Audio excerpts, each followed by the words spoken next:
L'éco-geste d'aujourd'hui va vous indiquer comment réduire l'impact de la deuxième industrie la plus polluante pour la planète après le pétrole, l'industrie textile.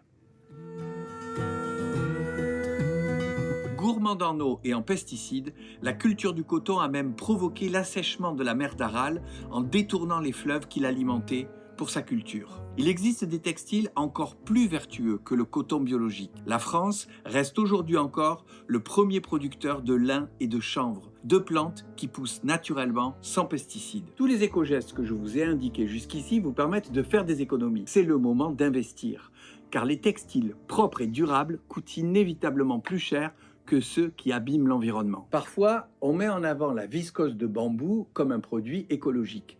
Les viscoses sont fabriquées à partir de plantes solubilisées, mais même la viscose de bambou est fabriquée avec un solvant polluant. Seul le modal ou les textiles dont le nom termine en cell, comme Tencel, Lyocell ou Sicel, sont fabriqués avec des solvants écologiques. Le coton est une plante particulièrement polluante car elle est très gourmande en eau et en pesticides. Bien sûr, vous pouvez porter du coton biologique, c'est un moindre mal. Mais je vous ai porté deux textiles qui, à mon sens, sont nettement plus intéressants. Le chanvre, qui pousse naturellement dans notre région, sans engrais, sans pesticides, et le lin, qui pousse plutôt en Normandie et qui lui aussi est naturellement biologique. L'intérêt de ces deux fibres textiles, c'est qu'elles possèdent en leur centre un filet d'air.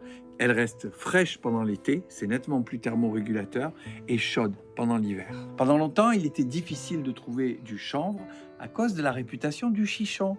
Les fabricants avaient peur que le consommateur boude ce type de textile, mais désormais, on trouve assez facilement des jeans en chanvre, des thés d'oreiller ou des draps. C'est un confort incomparable, c'est nettement plus solide. Essayez-les, vous verrez, ça va vous changer la vie. L'association FASC a développé un guide en ligne pour tout comprendre sur les enjeux de la mode durable pour notre région. À Marseille, les frères Birgin ont été les premiers à permettre à une marque de jeans biologique de relocaliser la fabrication en France. Un mouvement qui prend de l'ampleur. Alors change de jean et entraîne avec toi toute la filière vers un modèle plus durable. Ça, c'est un geste très prioritaire.